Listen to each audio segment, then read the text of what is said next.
it wasn't just safety or keeping kids safe, it was the appearance of it. People can remain ignorant about what their real risks are and still have a lot of control over these things just in the name of safety, but not real safety, just an illusion of it.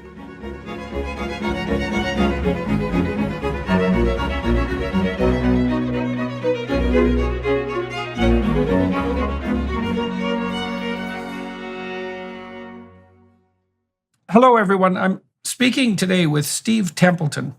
He wrote a recent book, very relevant to the times, entitled Fear of a Microbial Planet: How a Germophobic Safety Culture Makes Us Less Safe. Yeah, well, it seems to me that a safety culture, all things considered, probably makes us globally less safe, but that seems particularly the case in relationship, let's say, to germophobic safety culture, given what happened in the pandemic. So what specifically motivated you to write this book, and when did you start writing it? What did you see happening? Yeah, so first of all, thank you for having me on your show, on your podcast. I'm very grateful to be here. I've been a fan since 12 Rules for Life, so thanks so much for having me on. But what originally happened was, just with anyone else, the pandemic took me by shock, surprise.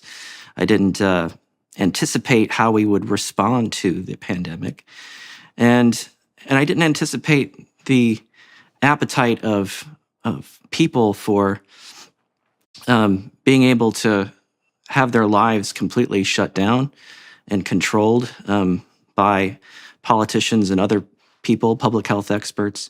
So I was really floored by the type of response and the way that people were behaving. And it made me think, they don't really have an idea of their microbial environment. Because, you're seeing things like people wearing masks outside. You're seeing playgrounds being shut down, hiking trails, things like that there was absolutely no evidence that there'd be any sort of risk to those activities. And I was really floored by how widespread that was, and people really bought into it. I saw a single child at a playground that was shut down. This was probably a teenager, and someone came up and berated him for being on a playground by themselves after it had been shut down. So this type of behavior was really eye-opening for me. It was something that I didn't expect. And I really started to think, why is this happening? I know as an immunologist, there are going to be pandemics. This one particularly seemed to be age stratified in terms of mortality. Children weren't really affected. These were all things that we were that we knew very early on.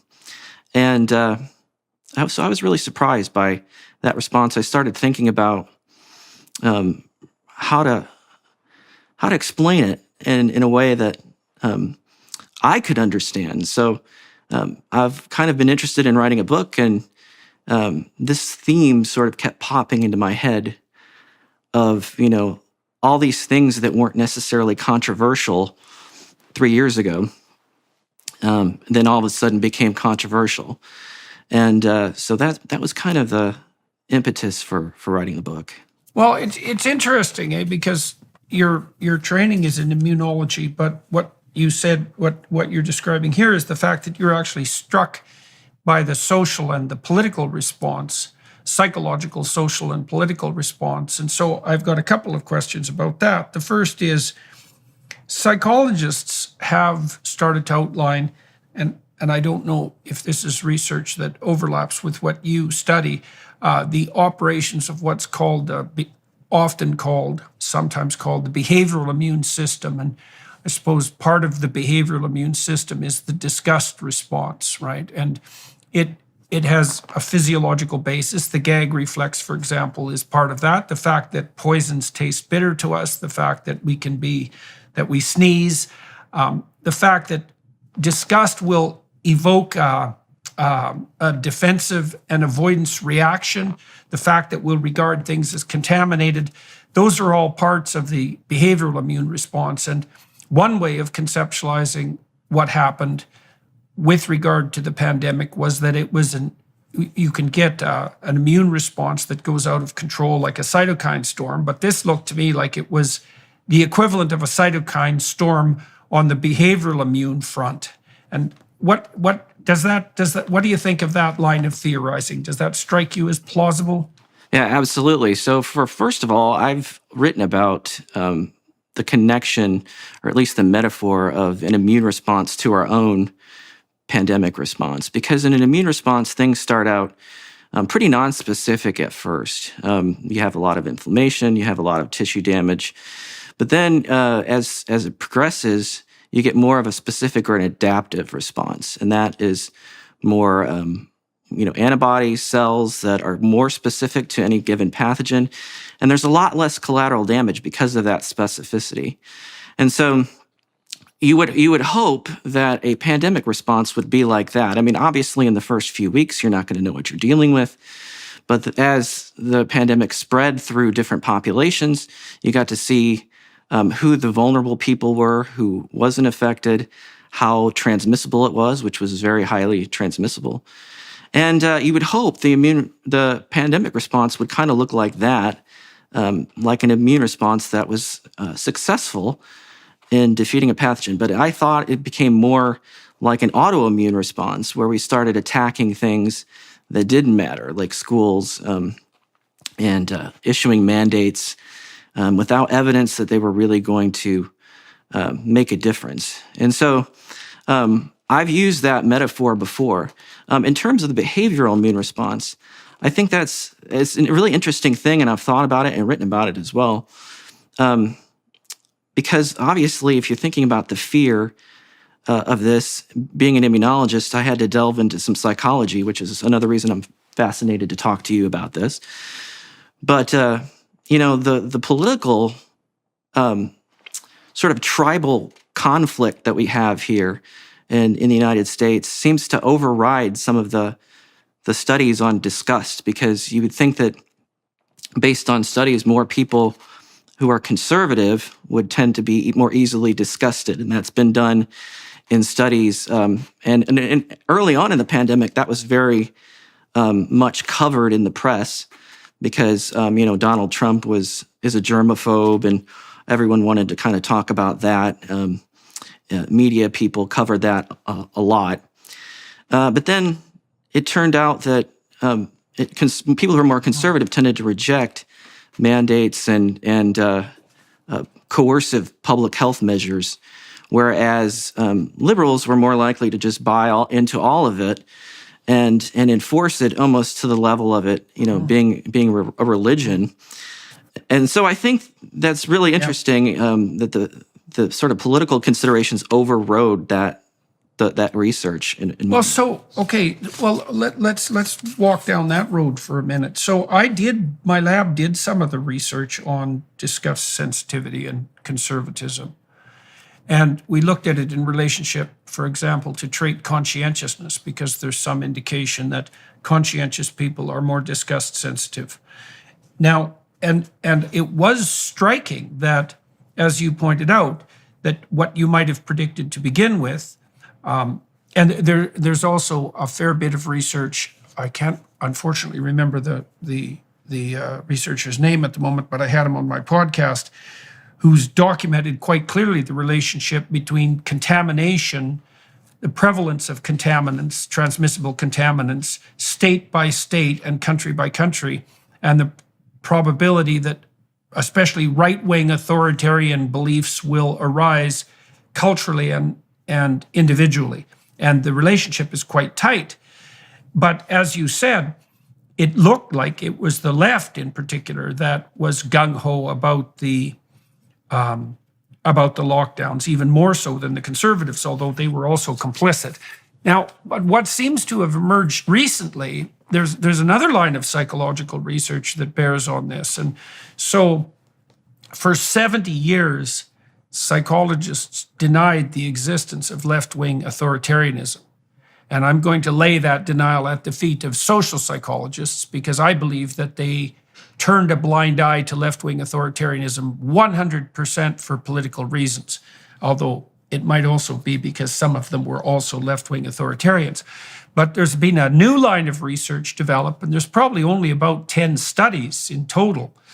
We did one in 2016 before my research career came to an abrupt end. First of all, establishing that left-wing authoritarianism was identifiable on statistical grounds, but then second, looking at the predictors.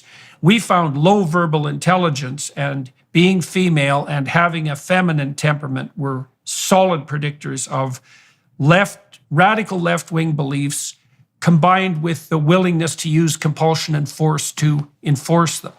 But more recently, people have been examining the role played by dark tetrad traits. So Machiavellianism, psychopathy, narcissism, and sadism, which is a late addition to that horrible triad, let's say, showing, I read one study last week showing that the relationship between that malignant narcissism and left-wing authoritarianism was so strong that they're almost indistinguishable on the measurement front.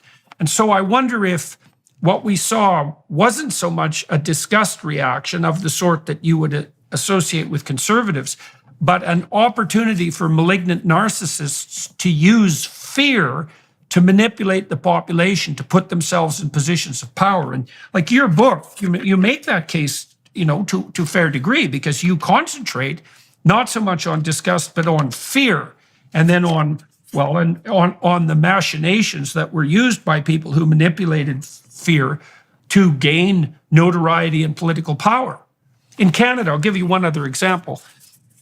So in Canada, I know for a fact, because I've been told by the people who were involved, even though they were embarrassed to have been a part of it, that virtually all the COVID lockdown policies were implemented on the basis of opinion polls and then provided with a post hoc justification with the science, right? So it was 100% instrumental manipulation. So anyways, that's a set of ideas. Yeah, I think that you can reduce it maybe to, instead of left and right, authoritarian versus non-authoritarian. And I think that that's what you said is correct. I think the level of authoritarianism has changed between left and right in recent years. And that's because the amount of relative power, I think, has changed. I mean, when I grew up in the 80s, and I remember, censorship drives, and, music was being attacked and everyone was joking about it. And because conservatives wanted to censor things. And, none of that really happens anymore. It's kind of the other way around, where people can't joke about certain things and they have to demonstrate how virtuous they are in sort of a left-wing kind of way. So I think that you can reduce it to changes in authoritarianism, definitely. Yeah, well, it's still uncertain the degree to which, let's say, we could make the hypothesis that oversensitivity to disgust will drive an authoritarian response on the right. You definitely saw that in the Third Reich under the Nazis, because Hitler, for example, appeared to be extremely disgust sensitive. And I read a fair bit of his spontaneous utterances about the Jews and all the other people he persecuted. And he used the language of purity and contempt and disgust constantly. It wasn't the language of fear. I mean, he did, foster fear, let's say, in relationship to the people he targeted, but more specifically, he fostered disgust. And so maybe, and no one knows if this is the case, maybe a disgust reaction that goes overboard fosters at least part of right-wing authoritarianism, and the dark tetrad, psychopathy, Machiavellianism, narcissism, and sadism fosters something like radical left-wing authoritarianism. No one's cleared that up yet, but it seems at least tentatively plausible. I mean, I was struck by the recent research in particular because the relationship between malignant narcissism and left-wing authoritarianism is unbelievably strong. I haven't seen correlations. Correlations, I think, were 0.6. crazily high correlations for two constructs that can't be measured that accurately. So, well, so it'd be good to sort that all out as rapidly as we possibly could, assuming it would do some good. Yeah, I agree. It's pretty complicated. The use of fear was very, going back to what you said a little bit earlier, was definitely widespread. And I think at the beginning, it's interesting to look at the contrasting messages that were given by the authorities. In the beginning, they really were trying to prevent panic, and they were really trying to lessen the fear of people, because studies have shown if you are anticipating in a pandemic, it's actually the fear is higher than when it has actually arrived. So that many of the messages were calming, and then all of a sudden there was this switch, and once there was community spread, we knew that there was a lot of virus in around that wasn't being detected. Then there was this sort of mysterious switch to basically the exact opposite, this fear-based messaging, and so that was really surprising to me, and pretty infuriating, because I knew it wasn't going to work. Yeah, well, maybe what happened is that maybe that reversal took place when the more narcissistic, psychopathic power mongerers started to understand that they could cement their positions and broaden them with the use of fear. You mentioned earlier, I thought this was very interesting, you mentioned earlier that in an immune response that is actually healthy, you get kind of flailing about on the part of the immune system to begin with as it attempts to get a purchase on the virus or the bacteria. And so you get an overgeneralized response that's not very specific and sophisticated, but as the immune system learns, the response gets more and more targeted and more specific, and that you saw the opposite happen in the public response. And that begs the question, right? What drove the opposite response, like the opposite of learning, and the "we want to accrue power to ourselves" narrative, and we'll use fear to do it, does seem to fit the explanatory bill, let's say. Yeah, that's the million-dollar question: is how did that happen? And my explanation of thinking about this, because it happened a lot in Western countries, many Western countries, but it didn't happen everywhere. And so what I started to think about was, I'm a parent. Have a child that's 11 and one that's 7. They were obviously 3 years younger when the pandemic hit, but being a parent, I've really noticed since I was a child this sort of emergence of safety as this sort of overriding virtue of all the taking risks as being something that's left to reckless people, and you can't even use sort of probability to assess whether something is risky or not. If it's determined to be risky, then it's hazardous. And so I think the distinctions that used to be sort of surrounding child rearing have, in terms of allowing them to develop on their own and take risks and get injured if they make a mistake or fail. A lot of that has been removed, and I feel like this example really leads us to the response to the pandemic. I feel like it's a cultural problem, because if you look at places that don't have this very strong safety culture, Nordic countries are a great example. They did not have the same type of authoritarian response that we did in Europe and other Western countries, specifically, Anglosphere countries, Canada, United States, UK, Australia, New Zealand. They didn't have that, and they actually don't have a safety culture that's the same. I mean, I heard a story when I was in Denmark a few years ago, and it was covered widely at the time, about parents that went to New York City, and these were Danish parents. They brought their child in a stroller, and they had in Denmark. It was very common at the time to leave their child in a stroller outside the restaurant so that they could watch people that are passing by, and they got arrested for doing that in New York City. And so that was something brought up by my host in Denmark. It was really interesting that their view of raising children is different than ours. They believe much more in challenging them, allowing them to make their own decisions. And so I really think that explained a lot. And that's how I get to the point of having the safety culture in the title or in the subtitle, is because of that explanation. I mean, anyone who's been a parent has had to deal with like public schools. I mean, the threshold for canceling school, even before the pandemic, got pretty low. I mean, they even predict snow in Indiana here. They cancel school. It could never actually snow. So these things are much different than when I was a kid. And I feel like that has, as children have been raised that way and are now adults, now young adults, I have a feeling that is one way to explain what happened.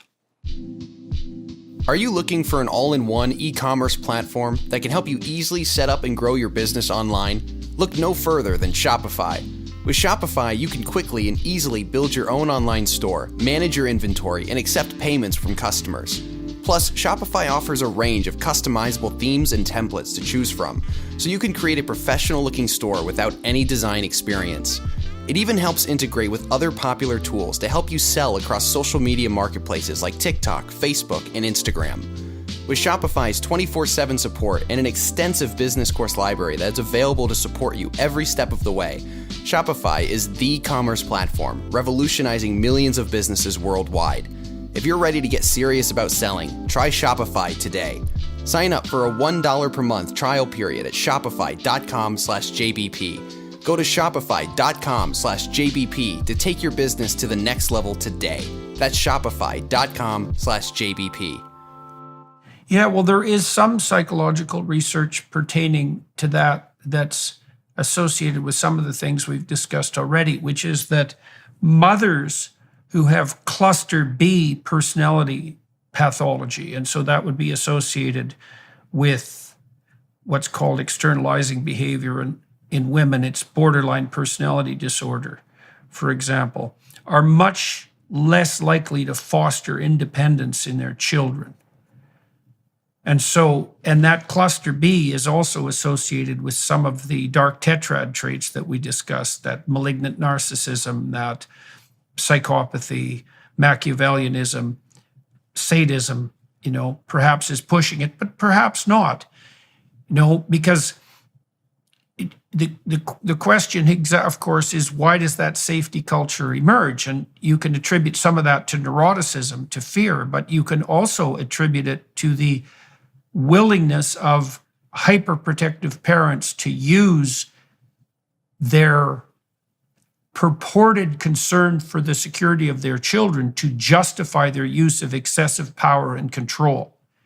And this is part of the reason why your book and the title of your book is interesting, and the tack you're taking on this, right? Because you are looking at the nexus between the use of fear and the justification for power. And the safety culture, it's got that virtue signaling element, right? Which is extremely dangerous. It's like, well, listen, dear, the reason I'm doing this for you is because I care so much about you. And all I really care is about your, let's say, short-term security. And it's hard to argue against that because, of course, safety is a paramount concern or an important concern when you're dealing with children. But the problem is that it can be gamed by people who want to exert power and who can use their putative moral superiority as a justification. And I do think this is a kind of epidemic. I guess a question I would have for you, too, is like, I'm increasingly bothered by the fact that we even refer to a pandemic. Ioannidis, who's a very good statistician and researcher. He was the person who initiated the so-called replication crisis in psychology, showing that so much of psychological research actually didn't replicate. Not that it's necessarily worse in other disciplines, but he just published a paper, or has published papers, showing that the case fatality rate for COVID is way lower than we had been led to believe.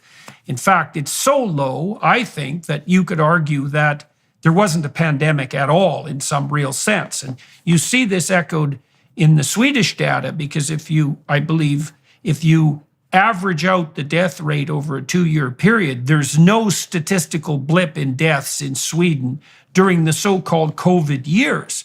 And so I think our terminology for what happened during that time might also be deeply wrong, and that what we had was an epidemic of tyrannical lockdown with a putative novel illness. Well, the illness was novel, but a putative pandemic as the excuse. Now, maybe that's too radical, but I'm not sure it is too radical. It certainly was a disease that I think the Israelis recently announced, if I remember correctly, that they didn't have any deaths at all for people under 50 who had fewer than 4 comorbidities.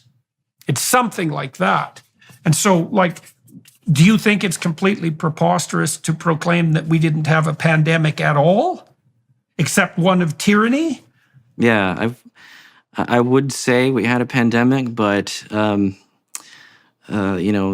response was something that we really blew, and didn't focus on the people who were actually affected. I mean, if you have a population of people who are average of 81 of people who are dying, that's going to be actually pretty difficult to measure in terms of excess deaths. And because a lot of people in that age group and with comorbidities, if you have a pandemic that lasts 2 years, the chances of many of those folks living 2 years is much lower than it is in populations of, say, young people. So the ability to measure that becomes more difficult when you're dealing with an old or frail or infirm population, I think. Well, that's especially true too if you then purposefully confuse dying with COVID with dying from COVID, which clearly happened, right? And I mean, I talked to physicians who said that they were instructed by their professional organizations. They were encouraged by their professional organizations to list any death with COVID as a death from COVID. And God only knows how that gerrymandered the statistics. And I think it was the London Times, even the Times now, reported 2 days ago on the fact that all the evidence in the UK suggests that the costs to the lockdown were orders of magnitude above the costs that were actually associated with the biological pathogen itself, right? They're not even in the same league. It's not like the lockdowns were a little worse than the virus. They were stunningly worse than the virus. And we haven't even seen all the accruing catastrophe that's emerged from that yet. I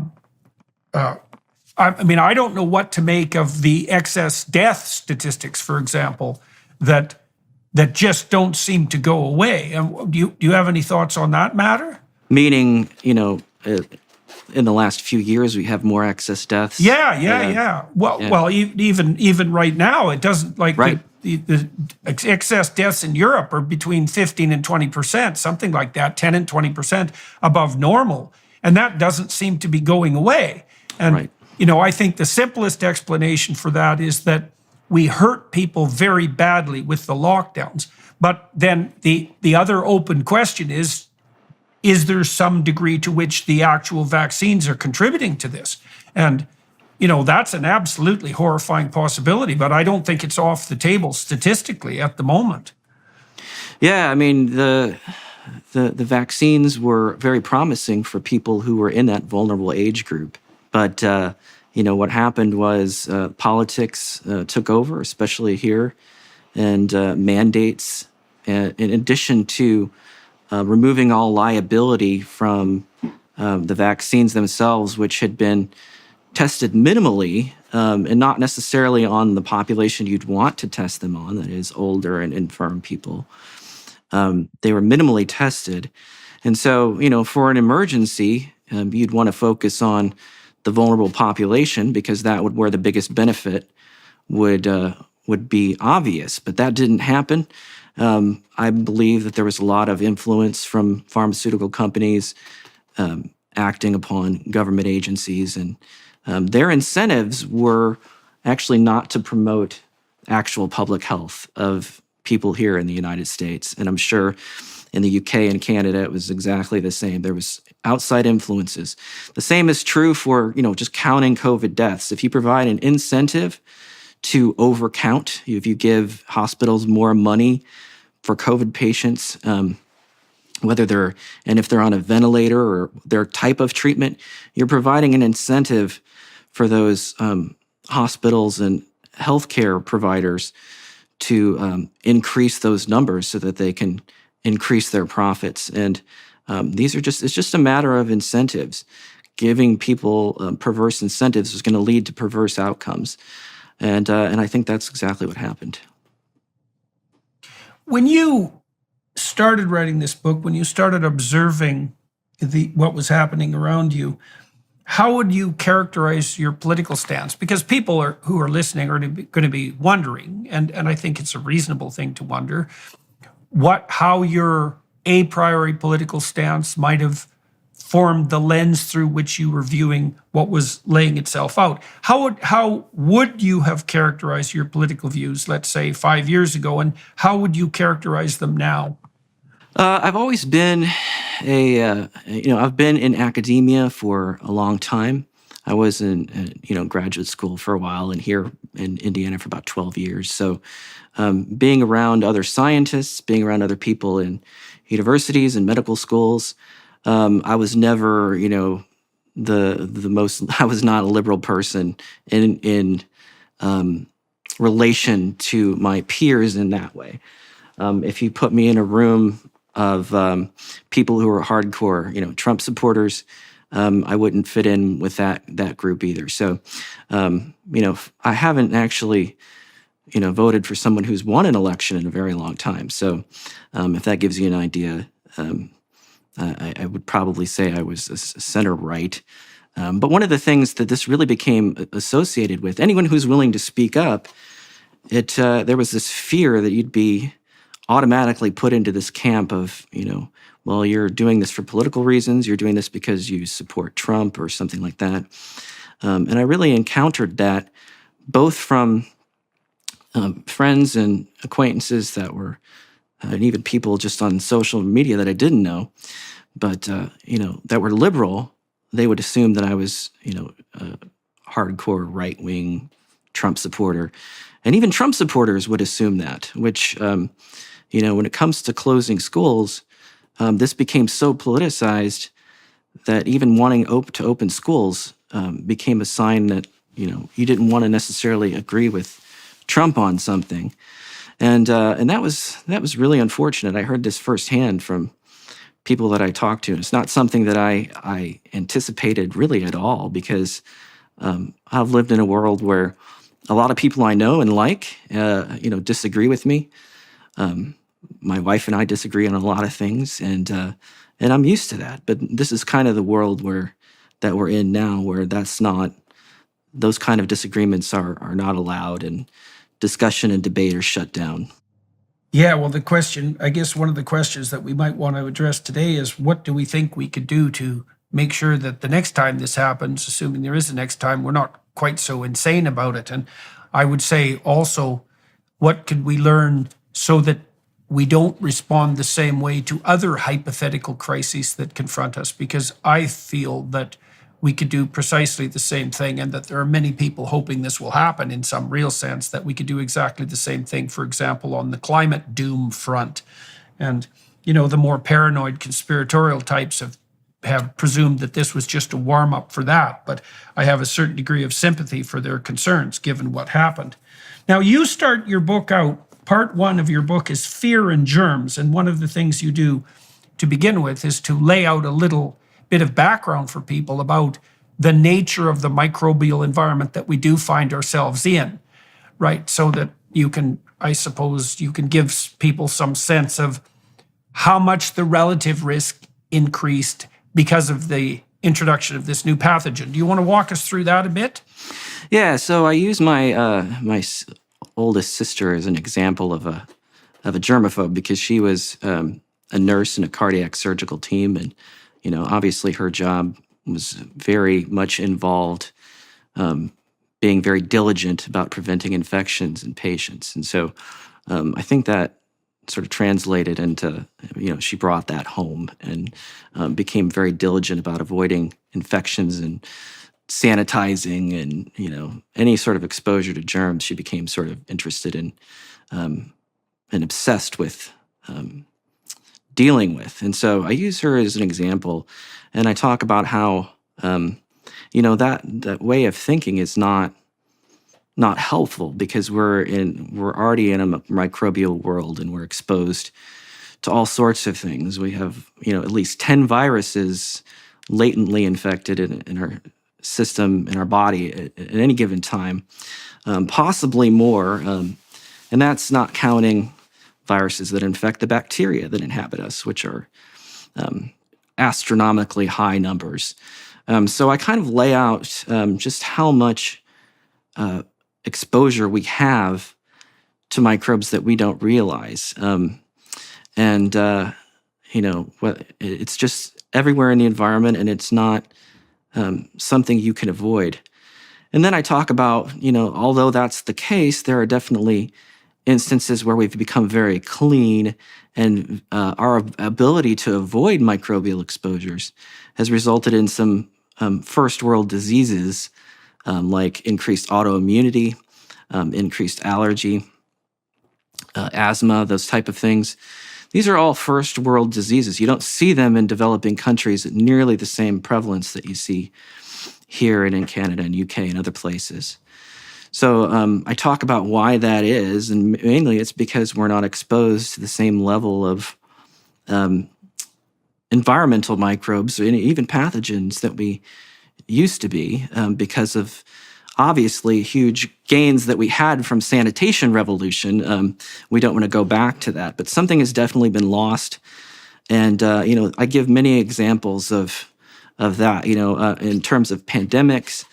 Polio is an example where polio was endemic for a very long time until sanitation improved to the point where people weren't being exposed to polio until they were older, and then it became a lot more severe and noticeable in, when you're talking about older children as opposed to a baby who's nursing, who just has a mild infection and their mother breastfeeds and helps them clear the virus. So, that was an example of a trade-off. And so I wanted to sort of highlight that all of these things were trade-offs, and, this hasn't been controversial at all for a long time.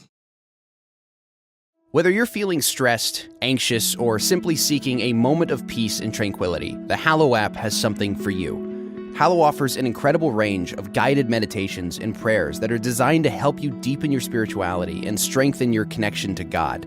With Hallow, you can explore different themes and types of prayer and meditation, such as gratitude, forgiveness, and centering prayer. You can also choose from different lengths of meditation to fit your schedule, whether you have a few minutes or an hour. With its user-friendly interface and hundreds of guided meditations, the Hallow app has quickly become a go-to resource for people seeking spiritual growth and healing. Download the app for free at hallow.com/Jordan. You can set prayer reminders and track your progress along the way. Hallow is truly transformative and will help you connect with your faith on a deeper level. So what are you waiting for? Download the Hallow app today at hallow.com/Jordan. That's hallow.com/Jordan. Once again, it's hallow.com/Jordan for an exclusive 3-month free trial of all 6,000 plus prayers and meditations. There's no reason to aim for something like zero microbial exposure because that's completely preposterous. And so I think, if I remember correctly, in terms of sheer cell number, I think you have more bacteria in your body than cells. Now, they happen to be very, very tiny, but it gives you that gives the listeners and watchers, let's say, some indication of just exactly how prevalent, as you said, the microbial load is. And then, do you have any sense of what actually constitutes, let's say, reasonable precautions. You don't want to sterilize everything in sight, partly because maybe you make your immune system hyper responsive if you're overprotected. But obviously, we don't want to return to the filth of the centuries prior to the 20th century, where people were dying of infectious diseases at an incredible rate, especially in hospitals, let's say. So and I don't imagine you made yourself particularly popular with your older sister, by the way, using her as an example. So what do you think of as a reasonable response to cleanliness, given the necessity of minimizing both kind of error? Yeah, so certain viruses are pretty nasty and cause really awful infections in people. But it turns out that in a general sense, the nastier the virus, the harder it is to transmit it. And so there's sort of an association between the ability to transmit something and then the severity of the disease that it transmits. And so if you take something like HIV, it's a nasty infection, has a very long period where there's not a lot of symptoms, but then becomes very awful in terms of destruction of the immune system, leading to opportunistic infections. However, you can avoid getting HIV for the most part, unless you have some sort of accidental exposure directly to your blood, which did happen, but has been greatly reduced. The same thing is true about something like hepatitis. These are nasty infections, but you don't necessarily get them from just being in contact with other people. In terms of respiratory infections, those are much more harder to avoid because they are very easily transmissible. They have a lot of genetic variability, so the immune system might be able to prevent severe disease, but not the actual infection itself. So, there are some viruses that you want to avoid and some that you really can't. And people should kind of understand the distinction between that. Yeah, well, the rationale was, I think once that became obvious, that the rationale was, well, if we slowed the rate at which it spread, we wouldn't overwhelm the hospital systems. And, one of the things I saw in Canada that was particularly remarkably dim and pathological was that the governments took almost no actions whatsoever to increase the availability of intensive care units, which seemed, at least at the time, and maybe you can correct me if I'm wrong, seemed like the logical thing to do, especially after this extended over a multi-year period. I mean, how early did we know that virtually everybody was going to get COVID? You said, as you pointed out, respiratory illnesses are transmissible, and there isn't really a damn thing you can do about it. Yeah, I mean, the response was very much like, a behavioral modification was absolutely necessary, and everyone had to completely change their behavior. And that sort of did not consider the length of time that was going to be necessary.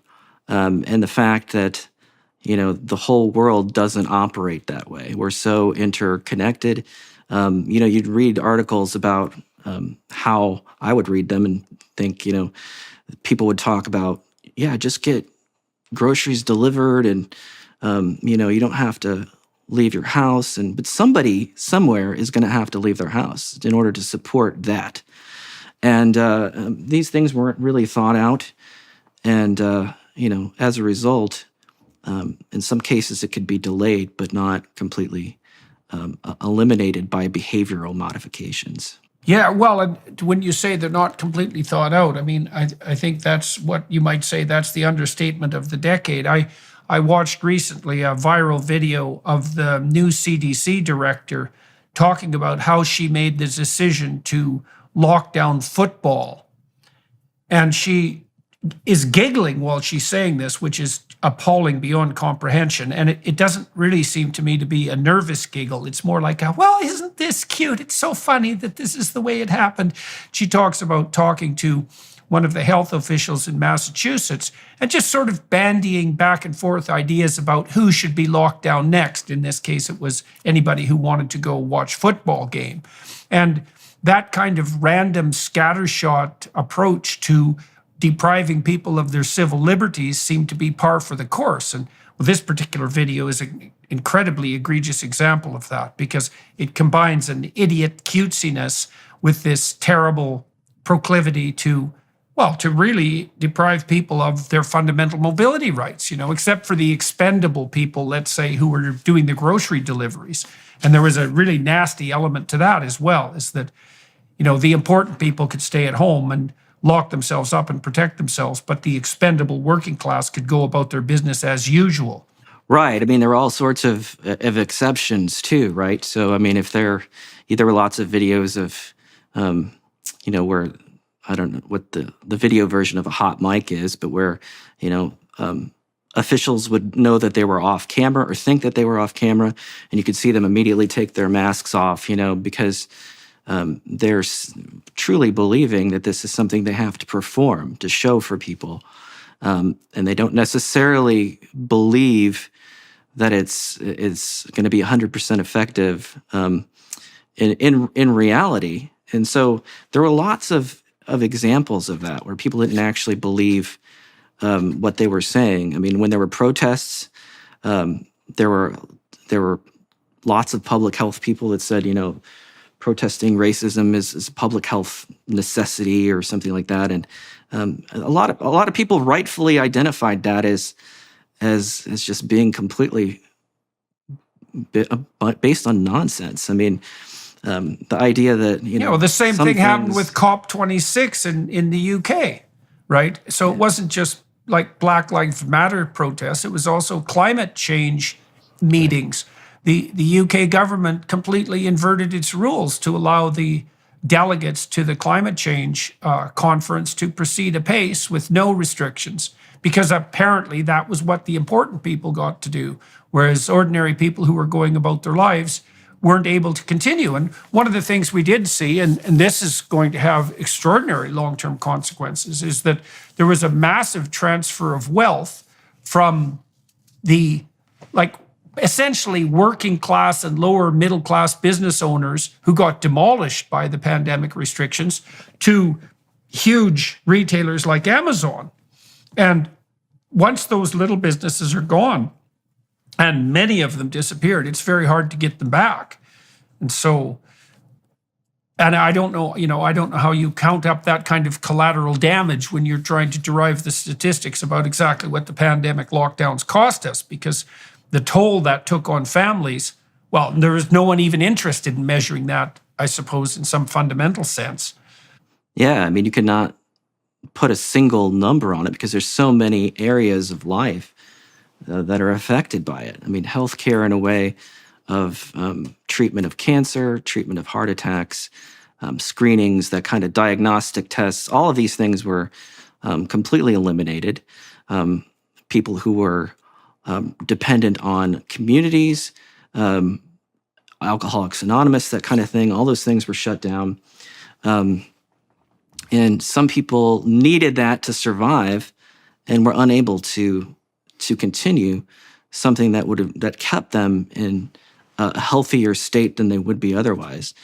And so this sort of singular COVID monomania is so damaging in so many areas. And, you see it every day. There's some news that comes out, the kids, BMI has doubled, and retention rates are still low in terms of kids staying in school, even, 3 years after the pandemic, and test scores. Right. And a huge number of kids never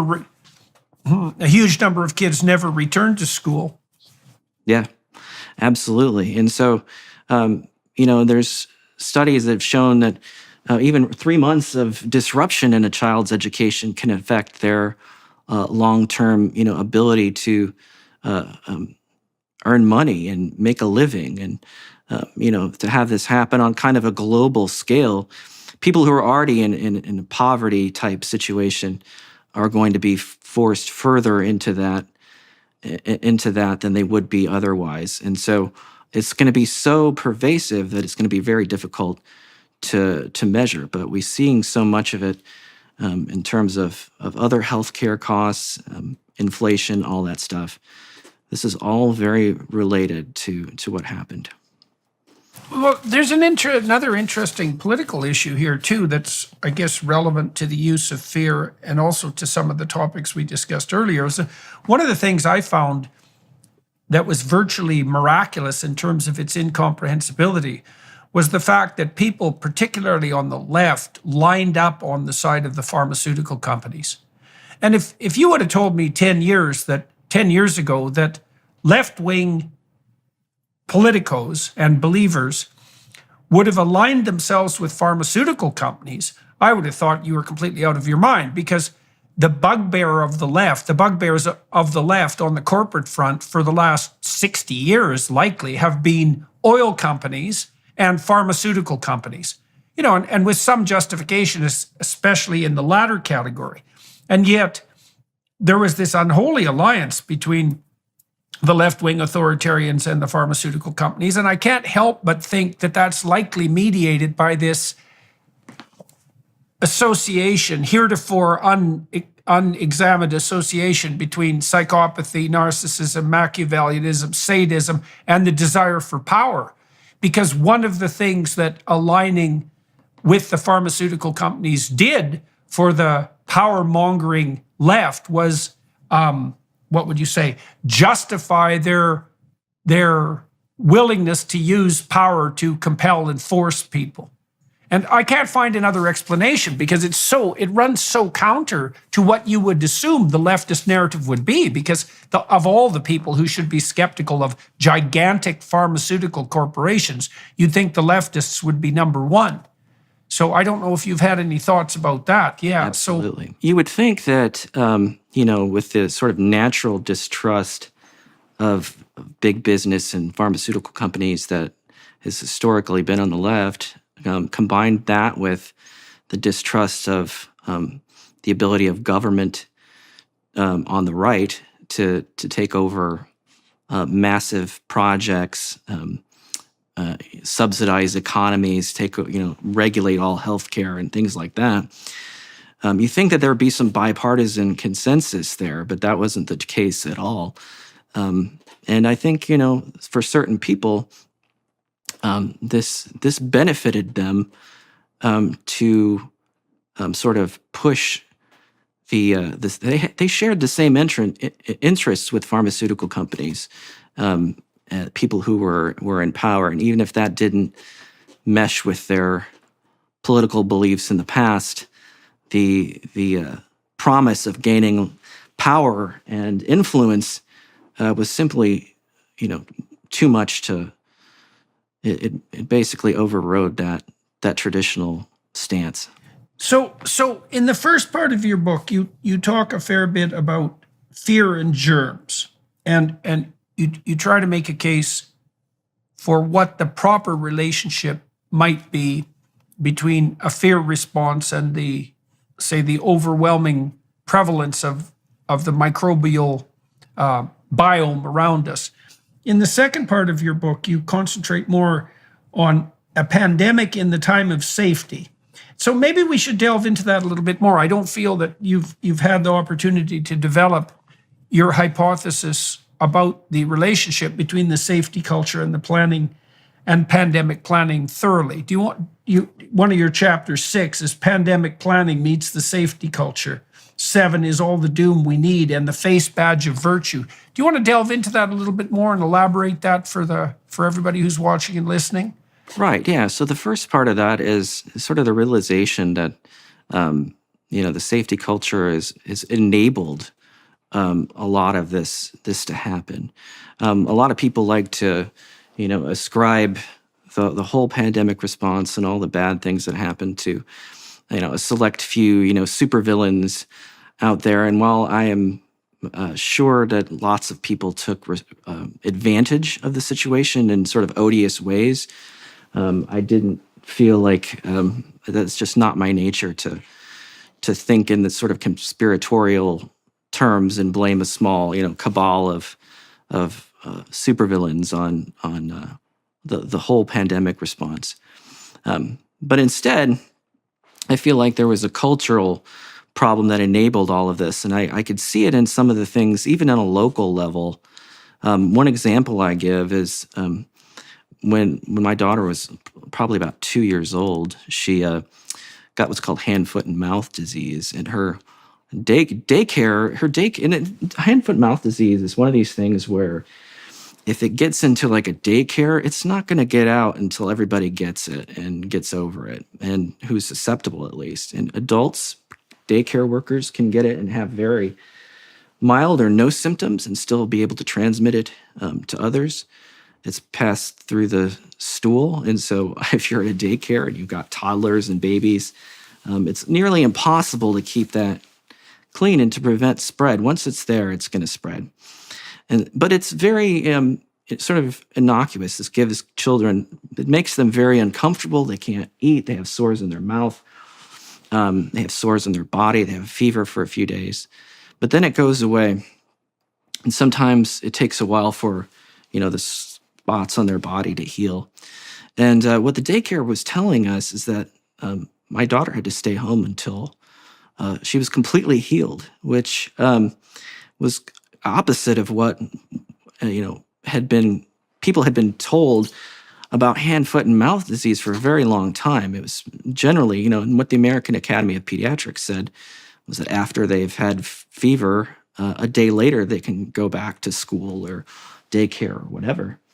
But instead, we were told to be, to keep our kid home and continue to pay for daycare and until all of her lesions were completely healed. And, that wouldn't have made anyone safer. I mean, this was that obviously she got the virus at the daycare, which means it was in the daycare. It was going to be spread. Lots of kids were going to get it. And it's just going to blow through the daycare and until it was done. And so keeping her home would have been had zero effect on the spread in the daycare.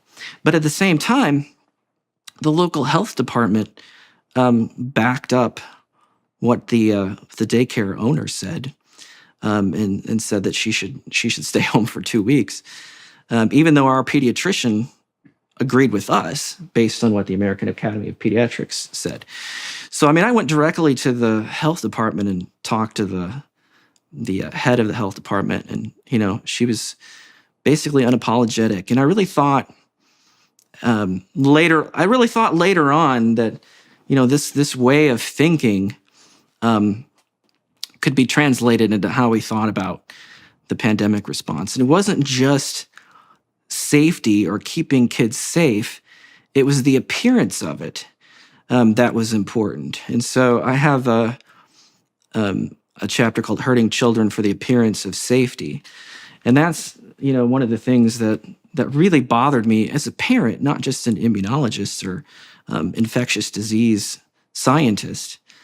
The ability of, people can remain ignorant about what their real risks are and still have a lot of control about over these things just in the name of safety, but not real safety, just an illusion of it. It seems to me that, your chapter 9, Hurting Children for the Appearance of Safety, part of the question there is, well, why would people be concerned about the appearance of safety? And I think part of the reason for that is that people like to use their concern for children and for other vulnerable people, let's say, as a way of signaling just exactly how morally virtuous they are. It's a real demonstrative performance of, look how much I care. And it also gives you the opportunity, if you do that, not only to elevate your moral virtue as a consequence of doing that in an unearned way, but to demonize anybody that would stand in the way, which is also convenient if what you're trying to do is to accrue power. You told the story about your daycare. When you were in the midst of that, what was your personal reaction? I mean, how did you find yourself responding to the demands that the daycare was making on you and your wife, your family, Yeah. given that you knew that their actual factual concerns were unwarranted? Yeah, well, I would think that, I had some sort of relevant knowledge that could affect the outcome of this. It actually help other parents because, this was obviously going to come up. Other kids were going to get the infection because it's highly contagious. And kids can transmit it for weeks after their symptoms have resolved. So even when the spots had completely healed, she could still give it to other kids. And so I wanted the other parents to understand that this had really no basis in making their kids safer. There was no argument that could be made. And I would think that would have had an effect on the owner of the daycare. It didn't at all. In fact, we ended up getting booted from that daycare. But that experience was, I think, really set up. It helps set up the pandemic response because there's something has changed in the culture where we don't accept any sort of risk. We want risks to be completely minimized away until there's none, which is many cases not possible. And if that isn't possible, then we want to pretend that we can do that. And the illusion of control, the illusion of being able to eliminate any sort of risk, becomes very attractive for people, and any sort of leader or official politician, whatever, it becomes a very easy sell when people are afraid, and that's kind of the way that I set up all this safety culture explanation for how we responded. So, Steve, you said something rather ruefully and interestingly to me, that you and your child got the boot from that particular daycare. And so, that perked up my clinical ears, let's say, because that seems to me to be a perfectly logical extension of exactly what happened. If we're using the power mongering theory here a bit, what happened exactly there, and what did you derive from that? What moral did you derive from that? Yeah, I mean, I basically contacted all the other parents in an email chain and told them why this was not making any of their children safer. And none of them really responded saying, thank you or anything like that. It was more the daycare owner saying, you don't have a right to do that, and we don't want you to come back after your daughter is better. So, on what grounds? On what grounds exactly?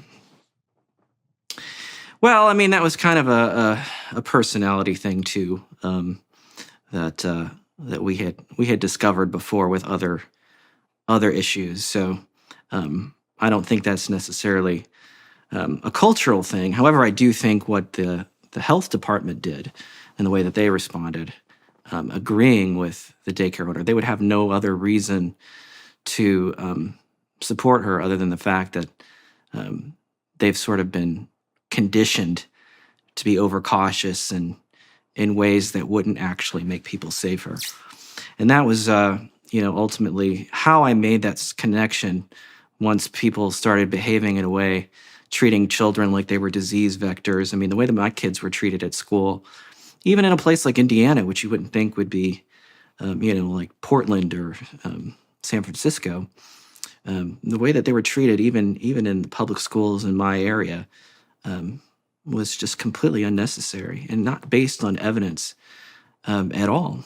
And so my futility of dealing with the daycare situation was kind of a harbinger of my futility to deal with anything in the local area in terms of trying to quell panic or irrational or non-evidence-based responses and the way that children were treated more specifically. So let me throw out a couple of hypotheses at you with regards to the prevalence of this safety culture. So here's 5 different reasons, perhaps, why it's become more prevalent. So one would be people have children much later than they used to. So instead of having children in their early 20s, they have their children in their early 30s. And so that means that in some ways they're grandparents by the time they have children, rather than the normal age for human beings to have children. And I suspect that makes them less risk tolerant, because younger people are wilder and more impulsive. And obviously there's a downside to that, but God only knows what the upside is. Then the next problem, hypothetically, might be that, well, if you have 6 kids, you're just not going to be able to exercise that much control over them because they outnumber you terribly and you're exhausted and you're going to just let the tribe go out and do like tribal things. And you're going to chase them the hell out of the house because, enough kids. But if you have 1, well, then you have all your eggs in one basket, so to speak. And the child is also not being challenged and provoked by his or her siblings in that constant manner that might have been the case more likely when there were more siblings. And then also parents are richer now. And so that means that they can dote in a way that would have been practically impossible before. And then additionally, like we did find, for example, in the study that I cited to you at the beginning of our discussion, that one of the predictors of left-wing authoritarianism was being female and also having a female temperament. It was quite a strong predictor and quite a surprising predictor. And there are a lot more female-dominated families and institutions now than there were 40 years ago. I mean, there's lots of single mother families. And then in schools, of course, the vast preponderance of teachers are female. And so, well, there's 5 reasons why the safety culture might have become increasingly paramount. So I don't know if have you thought through at all and written about why you think that culture has become more predominant? I mean, we obviously have talked about its dangers. Yeah. Well, to think about some of the things that you said, with the size of families, I mean, in the age that people are having children, that certainly might have something to do with it. If you look at places like where I live, so in the United States, there are a lot of different areas where the average age that a family decides to have children is different. Here, it's probably much lower, and I know it's much lower than it is on the coasts. And so there are lots of families here where, they're having 3 kids by the time the mother is 28 or something like that. I mean, that's something that you wouldn't see generally on a major population, cosmopolitan city on the coast.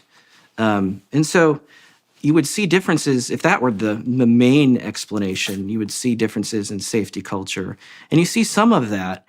But I mean, like in the neighborhood I live in, there's it's like a historic neighborhood. There's a whole degree of socioeconomic levels in the neighborhood. And there's just, it's very difficult to find lots of children outside playing. And even with those levels there. And I think that, so I think that's one possible contributing factor, but it's not, it can't be the whole explanation, because even here, I try to get my kids to go outside, but they don't want to because there isn't an outdoor culture like there used to be. I mean, I knew I would miss something. I knew I was going to miss something if I didn't go outside. And they will miss something if they go outside because, there's computers and there's, streaming and, there's a whole lot of alternatives that can keep them inside. So I think that's another part of it, is that, before there wasn't any mechanism, and you sort of alluded to that a little bit in terms of being wealthy, to dote on children, to be helicopter parents. The tools to do that have become much more available, and so I think that's another possibility. And that goes to the whole explanation of, and there's still this debate out there. Did Zoom enable the pandemic response that we had? And I think there's a lot to that. The technology became matched what the culture wanted to do, and it basically took it in that direction, whereas wouldn't have been possible. So, Steve, you experienced on a broader scale in the social world the same thing or something analogous to what happened to you at your local daycare, and you learned something about the opaqueness, let's say, of the general population, or maybe even of the human mind to scientific research. I mean, whatever we might be as human beings, it's not easy to make us into scientists. And so what did you learn on that front? Yeah, so it seemed to me like people really wanted to be given certainty in things that were not necessarily certain or fully known, and they don't want to leave things up to chance. And like I said, they want risks reduced to zero, which in any case can't be done. I'd see this with the local schools. Sometimes my children would come home and tell me, even things that weren't mandated by the school, they were doing taking extra measures. They were like dousing them with hand sanitizer. Hand sanitizer is not something that's proven to be effective on, especially for respiratory viruses. It doesn't even actually work that well for other types of viruses, like GI viruses, which you would want it to be more effective for that. Then hand washing. So, I mean, all these measures, another thing they made them do was they could not play with each other unless they were in the same class. So even when they were outside at recess, they had to distance themselves from the other classes. So if my daughter had friends in another class, they couldn't interact with each other. And, outside. For how long? For how long was that? For how long was that policy in place? Yeah, probably a whole year. And so I was asked at some point to be on a advisory board for the local school district. And I think one of the reasons I was asked is because I had talked to the medical director of our county health department and had become kind of friendly with him. And even though we disagreed with some things in public, there wasn't as much disagreement, and we were, still became fairly friendly with one another, discussing things that were happening. But he recommended to the superintendent that I be on this board because a lot of the other people were local physicians and community people who would never really deviate from what they were being told by the CDC and other organizations. And so they actually did want somebody who was contrarian to kind of challenge what was being mandated and what was being done in the schools. So that was a pretty good opportunity, although, you really encounter the cautiousness of people, especially physicians. They are used to being avoiding caution, being very cautious and avoiding any sort of risk in their practices because they're afraid of malpractice. And, they've been sort of conditioned to think that way. And so it was kind of a tall order to be able to convince them that a lot of these measures were hurting children, not actually making them safer. And we're really only there in sort of a theatrical way to give people this sort of illusion or appearance of safety. And I had been writing for the local paper on some of these issues about especially how children were treated. And obviously those weren't going over well. But then some of the writing started to get picked up on a national level.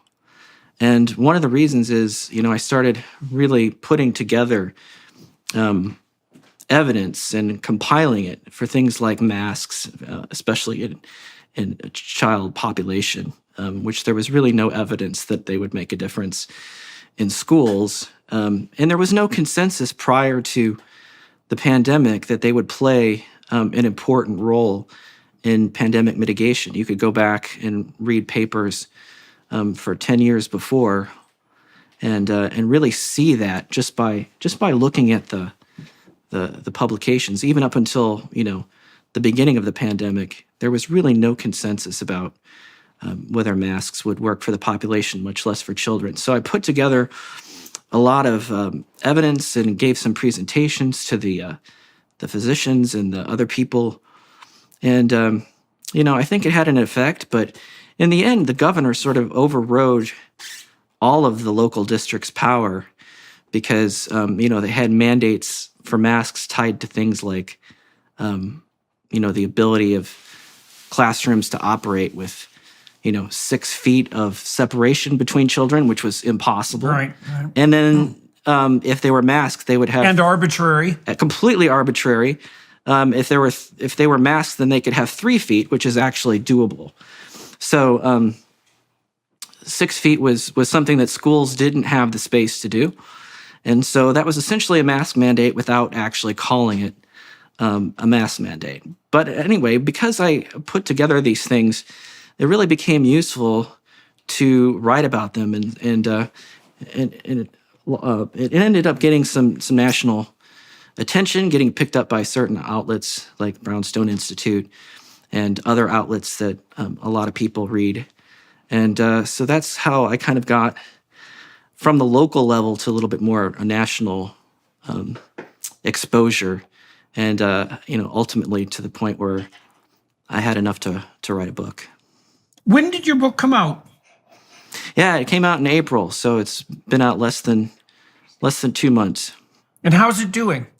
It got a really good push, and one of the reasons is because I've made a lot of friends. Jay Bhattacharya talked with you about this. The prevalence of social media is a curse and a blessing, because it can really put people together that would normally not be able to find each other. And so I've met a lot of people through social media and through my writing that has really sort of formed a community and given me a lot of other opportunities.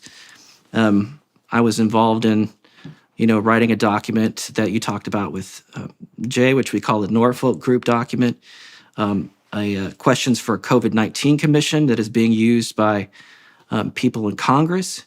I was invited to be on a public health integrity committee for Florida, appointed by the governor, DeSantis, and the Surgeon General. So because of all these connections, when I released the book, I could ask a lot of people to retweet it and, write a little bit about it. And so I have a lot of connections that way. So I think that really translated into a pretty nice push at the beginning. Obviously, doing things like being on your podcast will help tremendously as well. So I haven't got the sales numbers yet, but I think it's doing okay. So there's some optimism in what you just described. I mean, you have attempted to voice a contrarian opinion, let's say, although one that increasingly appears to be in accordance with anything with common sense and with the facts on the ground. I think that's got to the point now where that's indisputable, unless you're completely off your rocker. So that's a positive thing. And here's another mystery, I think that what we did during the pandemic was unforgivable. However, we did stop doing it. And it isn't exactly clear to me why. Given everything we've talked about, given the joy that people had, like my sense in Canada, especially in Toronto, which is my home city, was that 70% of people who lived in Toronto would have been perfectly happy. They would have worn a mask for the rest of their lives without making a peep. And half of them would have been happy about it just because it would have given them an opportunity to inform and spy on their neighbors. And it was pretty appalling to see. But, you know, in the final analysis, we did back down, right? We backed off this, and we have lifted the pandemic restrictions and requirements, and we have returned to something approximating whatever the hell the new normal is, right? I mean, things are a lot less bizarre than they were during the lockdown. And like, why do you think it is that we moved back from the brink, given all the push there was to put us in this authoritarian position to begin with? Well, that's a really good question. I mean, I think all of the machinery of the pandemic response is still there. I think you have to have a leadership class that has learned a lesson from what happened, and I'm not really sure that that's the case, because you can see it. You know, there are some areas where there is some concession of harms of the pandemic response. You know, you see people running away from the idea that we should have closed schools, even to the point of pretending that they never advocated for it, such as like Randy Weingarten of the American Federation of Teachers. You know, you see that happening. It's sort of a tacit admission that there are certain things that people will actually understand were very, very harmful. But at the same time, it's still not enough to have that sort of underlying admission. There has to be a real accounting of what happened and why it happened. And I think, you know, some of that's happening on the political level with COVID commissions and the U.S. Congress and in other countries. But it's going to be kind of a long haul, because there's a lot of people who will want to sort of control how the history is told in a way that kind of whitewashes the harms of what was done. So has the fact that we did retreat from the authoritarian controls that were implemented, has that restored a certain degree of optimism to you? It doesn't exactly sound like it. I mean, the argument that you just made seems to be, if I've got this right, that you think that it wouldn't take a lot of provocation for the same kind of hammers to come down again. But that does beg the question, why do you think it was lifted? I mean, we kind of made an arbitrary decision in some ways that the pandemic was over. And I don't understand why we reverted back to something approximating normality. Well, I mean, was it finally that enough people got tired of it? People like Jay Bhattacharya and started to make enough noise so that there was some pushback? It just took people a while to get organized? It was because enough people got infected, is what I think. You know, you had these really highly transmissible variants like Omicron that were actually quite not as severe as not as severe as the earlier variants. And they just spread like wildfire. And I mean, it's been shown that if you're on the edge of a pandemic and you haven't experienced it, your anxiety and fear levels are much, much higher in the population, because they're getting their information from the news and they're getting their information from the media in a way that's not comforting, because the media relies on advertisements and clicks and things like that. So the fear level, when you're not exposed to the actual pathogen, is quite high. But then once it's actually burned through the population, and people have gotten it, whether they were vaccinated or not, they start to see the reality of what the actual risk was. It burns through their entire family. Their parents get it. They might even have some comorbidities. They might be 80 years old or whatever, and they did fine. I mean, so you have enough people like that even though they sort of bought the story on the idea of sort of distorted risk that everybody had, the reality of being infected and having that direct exposure lessened the fear and the willingness to go along. But I think, so I mean, if some pandemic happened right now, I think there'd be a lot of pushback because we're so close to what happened with the COVID-19 pandemic. But I do think that there's going to be, an official story that has to be more correct than incorrect. And I think that's going to be a fight that's going to go on for a while. So part of what you've concluded actually is somewhat optimistic, and because your conclusion seems to be that once the facts of the severity of the illness were actually thoroughly and tangibly accessible, because so many people ended up with COVID, they weren't hypothesizing it anymore, that we had enough grounding in our civil rights tradition to return to normality, right? So once the fear did decrease to a somewhat normal level, we didn't find the attractions of the authoritarian lockdown sufficient to continue in that direction. So there is some optimism in that, right? Yeah. We reverted back to being a free society. There is. I mean, but you still see hints of things that are sort of left over, like drives to, I've read articles about, eliminating, there's been several of them like this, eliminating all respiratory viruses from the air of buildings based on their ventilation and filtering and building engineering, basically.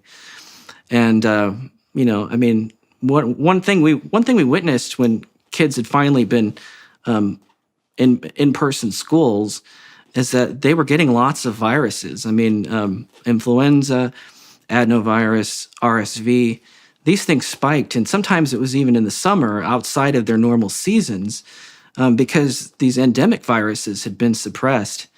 And it actually, the separation and distancing worked better for those endemic viruses than they did for the pandemic virus itself. And so the idea of, eliminating respiratory viruses from the air that we breathe, I think is not right. I think it's a dangerous idea. And much like people who thought when antibiotics came out that you could just give everybody an antibiotic and for anything, that there would be no downside to that. Now, of course, we know that there is. So I think there's a lot of sort of hubris that's still out there about, eliminating risk, even from sort of everyday infections, that I think is going to take a while to go away. Yes, well, the part of the hubris is that we don't understand that the demand to reduce risk to zero is a cardinal form of risk, right? Because it requires a kind of impossible totalitarian overreach. It's probably the case when we're agitating for zero anything, because I think the same thing with regard to the war on drugs. I think the same thing with regards to net zero on the climate front. It's like, no, you're mitigating one form of risk, but you're radically increasing another form of risk. And it's obvious that that's what we did with the pandemic. Is there anything else you want to bring to the attention of our viewers and listeners before we close out? We've been talking, I'll just let everybody know, we've been talking to Steve Templeton today about his book, Fear of a Microbial Planet, How a Germophobic Safety Culture Makes Us Less Safe. And so you can obviously pick up that book and walk through Steve's argument in more detail. Is there anything else that you think people should know that we haven't covered, or are we at a point where we can reasonably begin to bring this to a close? Yeah, I mean, I think, just when you ask something about how do you respond to this, how do you fix things, that's obviously a very difficult question. But, some of the things that we've lost in the previous 3 years, like our communities, our education of our children, the ability to sort of challenge them, which has gone on for much longer in terms of a safety culture. I mean, it's important to try to reverse some of that, and I think that that could go a long way to making things better. Right. Yeah. Well, it's a difficult. As we said earlier, we don't understand the preconditions, all the preconditions that were in place to allow children to roam and range more freely than they do now. And so it's very difficult to figure out what we would have to return to, let's say, or approach in order for that to occur again. I mean, to some degree, encouraging parents to understand that fostering independence in their kids is the proper risk-free approach. I mean, people can learn that. I wrote about that a fair bit especially in my book, 12 Rules for Life, encouraging parents to understand that they can be the biggest risk to their children because of their hyper concern with safety. Absolutely. And that's the message, is that, this paradoxical safety culture makes actually children less safe, less prepared to face the world, and less prepared to deal with any sort of threat, whether it's microbial or, arguments in college with people they disagree with. I mean, a lot of these things are related. Yeah. Well, it's always one risk or another. It's never no risk. Absolutely. And a trick. So, and that is a hard, yeah, exactly. All right. Well, for everyone watching and listening on YouTube and associated platforms, thank you very much for your time and attention. To Dr. Steve Templeton, author of Fear of a Microbial Planet, thank you very much for talking to me today. We're going to go over to the Daily Wire Plus platform now. I'm going to talk to Steve for an additional half an hour about the development of his interest in immunology. And if you'd like to join us there, that would be just fine. Otherwise, thank you very much, Dr. Templeton. It's been a pleasure talking to you, and thank you for the book, and congratulations on its success. And hopefully the message that you're attempting to distribute will be picked up, and there'll be some positive consequence of that. Thank you. It's been an honor to chat with you. Hello, everyone. I would encourage you to continue listening to my conversation with my guest on dailywireplus.com.